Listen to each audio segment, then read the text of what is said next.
സുഹൃത്തുക്കളെ, സഹോദരങ്ങളെ, എല്ലാവർക്കും ന്യൂസ് കേരള TVMലേക്ക് സ്വാഗതം.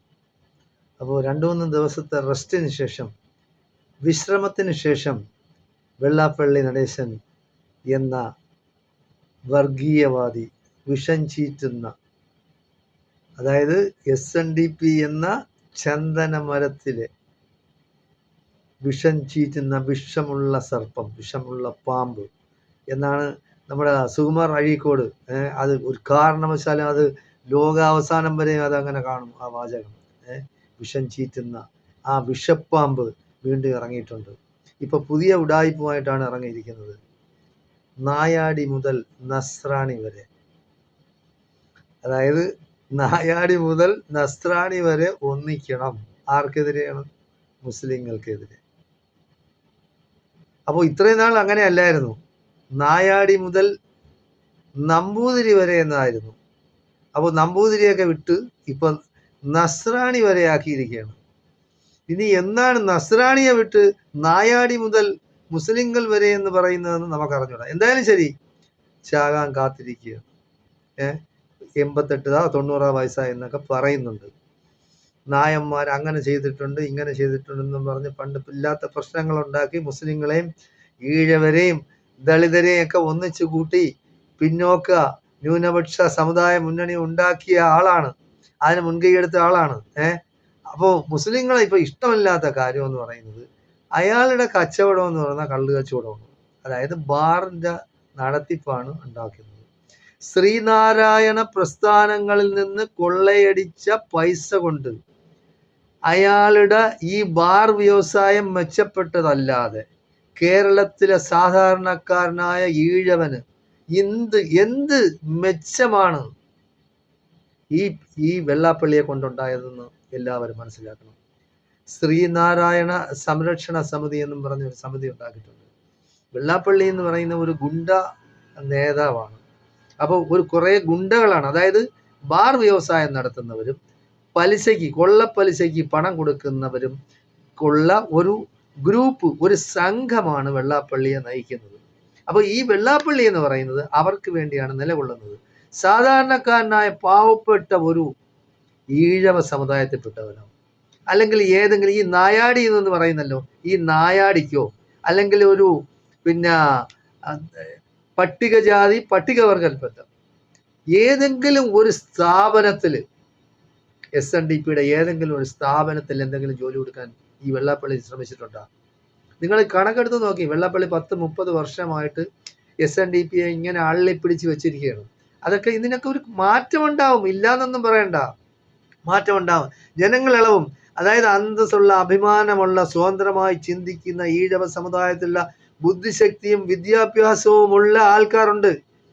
നമുക്കറിയാം, നേരത്തെ മൈക്രോ ഫിനാൻസ് എന്ന് പറയുന്ന ഒരു സമ്പ്രദായം, ഒരു സാമ്പത്തികമായി പാവപ്പെട്ട ഈഴവനെ സഹായിക്കാൻ വേണ്ടി ഗവൺമെന്റ് തലത്തിൽ ഉണ്ടാക്കിയ ഒരു ഇതാണ് മൈക്രോ ഫിനാൻസ്. അതുപോലും വെട്ടിയെടുത്ത് കട്ടുതിന്ന് അയാളുടെ പേരിൽ കേസുള്ളതാണ്. ആ കേസെല്ലാം ഇപ്പോൾ ഒതുക്കി തീർത്ത് വെച്ചിരിക്കുകയാണ്, അത് ഫ്രീസ് ചെയ്ത് വെച്ചിരിക്കുകയാണ്. അത് ഈ പിണറായി വിജയനുള്ളതാണ്. പിണറായി വിജയൻ എന്ന് പറഞ്ഞാൽ സമയാസമയങ്ങളിൽ BJP എന്താണ് ചെയ്യുന്നത് അതിനനുസരിച്ച് പിണറായിയും വർഗീയ വിഷം ചീറ്റാനായിട്ട് എന്താണ് ആവശ്യം, അതായത് എൻ്റെ ഭരണം നിലനിർത്താൻ വേണ്ടി എന്തൊക്കെയാണ് മസാലകൾ വേണ്ടത്, അത് ഈ വെള്ളാപ്പള്ളി നടേശനിലൂടെ പുറത്തോട്ട് വരും. അതാണ് നടക്കുന്നത്. അതായത് ഇവിടെ എന്താണ് രാജ്യസ്നേഹം, എന്താണ് ദേശസ്നേഹം, എന്താണ് മനുഷ്യസ്നേഹം? ഇവരൊക്കെ മനുഷ്യരാ? ഈ രാഷ്ട്രീയം കൊണ്ട് സ്വന്തം കുടുംബത്തിന്, അതായത് വെള്ളാപ്പള്ളിക്ക്, വെള്ളാപ്പള്ളിയുടെ മകന്, വെള്ളാപ്പള്ളിയുടെ മകൾക്ക്, അവരുടെ കുടുംബക്കാർക്ക്, അയാളുടെ അളിയന്, മറ്റവർക്ക് മറിച്ചവർക്ക് ഉണ്ടാക്കിയതല്ലാതെ പാവപ്പെട്ട ഈഴവന് വേണ്ടി എന്തുണ്ടാക്കി? ഒന്നും ഉണ്ടാക്കിയിട്ടില്ല. അതുപോലെ തന്നെയാണ് പിണറായി വിജയൻ. അതായത് പിണറായി വിജയൻ എന്ന് പറയുന്നത് ഈ CPMലെ സാധാരണ പ്രവർത്തകരും ബാക്കിയുള്ള നേതാക്കന്മാരും എന്തിനാണ് പിണറായി വിജയനെ ഭയക്കുന്നത്? ഇങ്ങനെ റജി ലൂക്കോസ് എന്ന് പറയുന്ന ഈ മീഡിയകളിൽ ഘോരഘോരം CPMന് വേണ്ടി സമ്പാദിക്കുന്ന ഈ റജി ലൂക്കോസ് പോയി. അപ്പൊ പറഞ്ഞ് പാർട്ടി മെമ്പർ അല്ല. റജി ലൂക്കോസ് തന്നെ പറയണത് ഞാൻ പാർട്ടി മെമ്പറാണെന്ന് പറയുന്നു. അപ്പൊ അതിനെ നിഷേധിക്കാൻ ഇതുവരെ CPM വന്നിട്ടില്ല. 2 ഹസ്കർ പോയി. അതും ഇതുപോലെ തന്നെയാണ്, മീഡിയകളിൽ വന്നിരുന്ന് മാർക്സിസ്റ്റ് പാർട്ടിക്ക് വേണ്ടി സംസാരിക്കുന്ന വ്യക്തിയാണ്. ഇപ്പോ MLA. അപ്പൊ ഇത് രണ്ടും അവർ തള്ളി പറഞ്ഞു. MLA, പഴയ MLA ദേവികുളം MLA രാജേന്ദ്രൻ പോയി നേരെ ചെന്ന് തിരുവനന്തപുരത്ത് മാരാർജി ഭവനിൽ ചെന്ന് ഈ സംസ്ഥാന BJP പ്രസിഡന്റിന്റെ കയ്യിൽ നിന്ന് പിന്നെ മെമ്പർഷിപ്പ് വാങ്ങിച്ചിരിക്കുകയാണ്. അപ്പൊ ഇതിനെന്ത് പറയാനൊക്കും? അപ്പൊ നമ്മളെ കാലിലെ മണ്ണ്, കാലിൽ നമ്മൾ ചവിട്ടി നിൽക്കുന്ന ആ മണ്ണ് ഒലിച്ചു പോയിട്ട് പോലും ഈ മാർക്സിസ്റ്റ് പാർട്ടിക്ക് വേണ്ടി കുഴലൂത്ത് നടത്തുന്ന ഈ ചാനലുകളിൽ ചില ആൾക്കാരെ ഞാൻ കാണുന്നുണ്ട്. അവരെന്തൊക്കെയാണ് പറയുന്നതെന്ന് അവർക്കേ അറിയാം. കോൺഗ്രസ് പോയി, കോൺഗ്രസ് നശിച്ചു പോട്ടെ, എന്നാലും മാർക്സിസ്റ്റ് പാർട്ടി നശിക്കരുത്.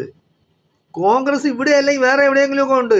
CPM എവിടെയുണ്ട്? ഇപ്പോ ഇന്ത്യയിൽ എവിടെയുണ്ട്? CPM-ഉം CPI-യും കോൺഗ്രസിന്റെ കൂടെ നിന്ന കാലത്ത് അവർക്ക് 40-45 MP പാർലമെന്റിൽ ഉണ്ടായിരുന്നു, CPI-ക്കും CPM-നും. അതൊക്കെ മറന്നു. നിങ്ങൾ ചരിത്രമെടുത്ത് പരിശോധിക്കണം. ഈ പിണറായിയെ ഭയന്നിട്ട് നിങ്ങൾ ഈ CPM-നെ സപ്പോർട്ട് ചെയ്യുന്ന ചാനലുകാർ, അതായത് CPM-ൽ നിന്ന് ആളുകൾ ഇങ്ങനെ പൊക്കിക്കൊണ്ടിരിക്കുകയാണ്. അത് പോകുന്നത് എങ്ങോട്ടാണ്? BJP-യിലേക്കാണ്. അത് നമ്മൾ മനസ്സിലാക്കണം. ആ ഭീഷണി, ആ ഭവിഷ്യത്ത് കേരളത്തിൽ നടക്കാൻ പോകുന്നത് എന്തൊക്കെയായിരിക്കുമെന്ന് നമുക്കിനി പറയാൻ കഴിയില്ല. അപ്പൊ അത്ര വൃത്തികെട്ട രീതിയിൽ ജനങ്ങൾ ചിന്തിച്ചു തുടങ്ങിയിരിക്കുന്നു. അപ്പൊ അതിന് കാരണക്കാരൻ എന്ന് പറയുന്നത് ഈ പിന്നെ പിണറായി വിജയൻ തന്നെയാണ്. വേറെ ഒരു കമ്മ്യൂണിസ്റ്റ്, അതായത് ഇന്ത്യയിലെ ഏതെങ്കിലും ഒരു കമ്മ്യൂണിസ്റ്റുകാരൻ BJP കേന്ദ്രം ഭരിക്കണമെന്ന് ആഗ്രഹിക്കുന്ന ഒരാൾ ഉണ്ടെങ്കിൽ ഇന്ത്യയിൽ ജീവിച്ചിരിക്കാൻ പിണറായി വിജയൻ മാത്രമാണ്. എന്നാലും കോൺഗ്രസ്സുകാരനെ താങ്ങണ്ടല്ലോ, എൻ്റെ പേരിൽ കേസും മറ്റതും മറിച്ചും നമുക്ക് ഒതുക്കി തീർക്കാമല്ലോ. അപ്പോൾ കോൺഗ്രസ് ഭരണമാണെങ്കിൽ അല്ലെങ്കിൽ UPA ഭരണമാണെങ്കിൽ അതൊക്കെ നാട്ടുകാർ അറിയില്ലേ? ഇത് നാട്ടുകാർ അറിയില്ലല്ലോ. പക്ഷെ നാട്ടുകാർ അറിയാം. നാട്ടുകാർക്ക് എല്ലാവർക്കും അറിയാം എന്താണ് പിണറായി വിജയൻ ചെയ്യുന്നതെന്ന്, എന്താണ് പിന്നെ പിണറായിയും BJP-യും തമ്മിലുള്ള ഒത്തുകളിയെന്ന് ഇവിടെയുള്ള നാട്ടുകാർക്ക് എല്ലാം അറിയാം. അപ്പോൾ ആകെ കൂടി പിന്നെ പിണറായിയെ എതിർക്കുന്ന ഒരാൾ അച്യുതാനന്ദൻ രാജസേഖരൻ, അദ്ദേഹം മൺമറഞ്ഞു പോയി. ഇനിയിപ്പോൾ അതിൽ എതിർക്കാനായിട്ട് ആരെയാണെന്ന് പറഞ്ഞാൽ ഇനിയിപ്പോൾ അടുത്ത ഇലക്ഷൻ കഴിയുന്നതൊക്കെ നമ്മൾ കാത്തിരിക്കേണ്ടി വരും. എന്തായാലും ശരി, ഞാൻ ഉറപ്പായിട്ട് പറയാണ്, പിണറായിക്കെതിരെ അച്ചടക്കം നിർബന്ധമായിട്ടും ഈ ഇലക്ഷൻ കഴിയുന്നതോടുകൂടി ഉണ്ടാവും. ഇപ്പോൾ ആളുകളെല്ലാം ഇങ്ങനെ പതുങ്ങിയിരിക്കുകയാണ്. ഒരാൾ തുടങ്ങിയാൽ മതി. MA ബേബിക്ക് ആഗ്രഹമുണ്ട്, പക്ഷേ പാർട്ടിയിൽ നിന്ന് പിന്നെ വലിയ പിന്തുണ കേരള ഘടകത്തിൽ നിന്ന് കിട്ടൂല. കാരണം പണം കൊടുത്തും അല്ലാതെ അഴിമതി നടത്തിയും അല്ലാതെ ഓരോരോ കുരുക്കിൽ ഓരോരുത്തരെ പെടുത്തിയിട്ടുണ്ട്. മാർക്സിസ്റ്റ് പാർട്ടിയാ ഇടതുപക്ഷ ജനാധിപത്യ മുന്നണിയോ നശിച്ചു കാണാൻ യാതൊരു ജനാധിപത്യ മതേതര വിശ്വാസികളും ആഗ്രഹിക്കുന്നതല്ല. ഇവിടെ ഫാസിസ്റ്റ് സംഘടിത ഫാസിസ്റ്റ് വർഗീയ പ്രതിലോമകാരികൾ ഇവിടെ വളർന്നു വരെയാണ്. അത് നമ്മൾ മനസ്സിലാക്കണം. കേരളത്തിന് ഭീഷണിയാണ്. വടക്കേ ഇന്ത്യയിൽ നടക്കുന്ന എല്ലാ ചെറ്റത്തരങ്ങളും കൂടെ കേരളത്തിൽ നടപ്പാക്കാൻ വിദ്യാഭ്യാസവും വിവരമുള്ള നമ്മളെ ചാണകം തീറ്റിച്ച് മൂത്രം കുടിച്ച് നമ്മളെ വൃത്തികെട്ടവന്മാരാക്കാനായിട്ട് സമൂഹ മധ്യത്തിൽ ജനങ്ങളുടെ ഇടയിൽ വിദേശ രാജ്യങ്ങളിൽ നമുക്കുള്ള വേരും വെരുമയും എല്ലാം ഇല്ലാതാക്കാനാണ് ഈ BJP സംഘപരിവാർ ശക്തികൾ ശ്രമിക്കുന്നത്. അത് നമ്മൾ മനസ്സിലാക്കാത്തത് എന്തുകൊണ്ടാണ് എനിക്കറിഞ്ഞൂടാ. എന്തായാലും ശരി, കേരളം വരാൻ പോകുന്ന വലിയ ആപത്തുകളിലാണ്. നമ്മൾ മനസ്സിലാക്കാനുള്ളത് 28 രാജ്യസ്നേഹികൾ ഇന്ത്യയിൽ നിന്നും ഒളിച്ചോടിപ്പോയി. 28 രാജ്യസ്നേഹികൾ ഇന്ത്യയിൽ നിന്ന് ഒളിച്ചോടിപ്പോയി. എല്ലാവരും ഗുജറാത്തികളാണ് എല്ലാവരും. 10 ലക്ഷം കോടി രൂപയും കൊണ്ടാണ് അവർ പോയത്. അപ്പോൾ 28 രാജ്യസ്നേഹികൾ, സംഘപരിവാർ അനുകൂല ആൾക്കാർ, എല്ലാം ഗുജറാത്തികൾ. 28 പേര് പോയത് 10 ലക്ഷം കോടിയും കൊണ്ടാണ്. ഇന്നിവിടെ മോഡിക്ക് ഒരു ചെറു വിരലനക്കാൻ ഏതെങ്കിലും ഒരുത്തനെ പിടിച്ചുകൊണ്ടുവരാൻ കഴിഞ്ഞിട്ടുണ്ടോ? കഴിഞ്ഞിട്ടില്ല. ഇവിടുത്തെ മീഡിയകൾ എന്തുകൊണ്ടാണ് ചർച്ച ചെയ്യാത്ത ഈ കാര്യങ്ങൾ? ഏതെങ്കിലും ഒരു മുസ്ലിം ഉണ്ടോ? ഏതെങ്കിലും ഒരു ക്രിസ്ത്യാനി ഉണ്ടോ? ഏതെങ്കിലും ഒരു ദളിതൻ അതിലുണ്ടോ? ഇല്ല. എല്ലാം ഗുജറാത്തികളാണ്, സവർണ ഹിന്ദുക്കളാണ്. അപ്പോൾ നമ്മളെ 10 ലക്ഷം കോടിയും കൊണ്ട് മുങ്ങിയിട്ട് ഇന്ന് വരെ അതിനൊരിതില്ല. അപ്പോൾ BJPക്ക് എവിടെ നിന്നാണ് ഈ പണങ്ങളെല്ലാം കിട്ടുന്നത്? നമ്മളെ കൊള്ളയടിക്കുന്നതാണ്. സാധാരണക്കാരനായ ഹിന്ദുവിനെയും മുസ്ലിമിനെയും ക്രിസ്ത്യാനിയെയും കൊള്ളയടിക്കുന്നതാണ്. അത് പറയാൻ അതിന് തൻ്റെ ഇടമുള്ള ആണത്തമുള്ള എത്ര പിന്നെ മീഡിയകളാണ് ഇവിടെ ഉള്ളത്, എത്ര പത്രങ്ങൾ. ചില സമയത്ത് വരും, അങ്ങ് പോകും. അതൊന്നും സ്ഥിരം ചർച്ചയാക്കാറില്ല.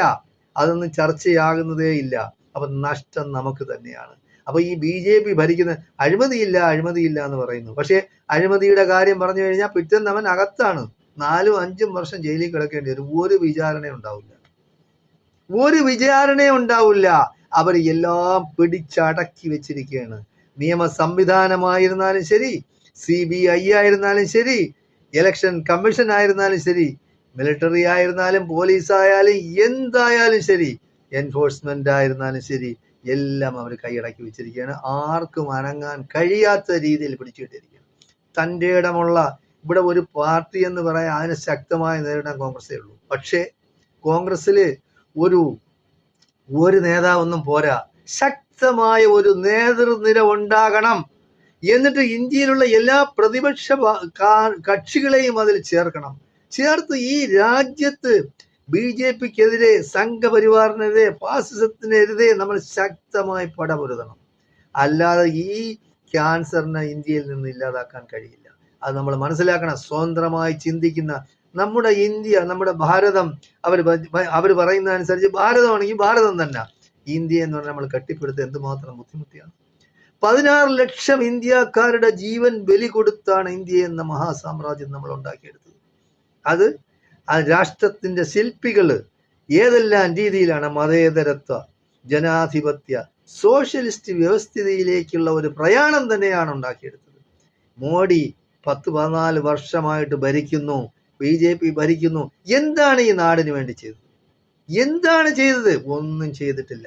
കൊള്ളയടിക്കുന്നു, മനുഷ്യനെ കൊള്ളയടിച്ചുകൊണ്ടേയിരിക്കുന്നു. ഇപ്പോ എന്ന് പറയുന്നത് ലോകത്ത് നിങ്ങൾക്ക് എവിടെ പോയാലും ആര് ചോദിച്ചാലും പറഞ്ഞു തരും. ലോകത്തിന്റെ മുമ്പിൽ നമ്മൾ നാണം കെട്ടിയിരിക്കുകയാണ്. അമേരിക്കക്കാരനായ ഒരു അദ്ദേഹം സാമ്പത്തിക വിദഗ്ധനാണ്.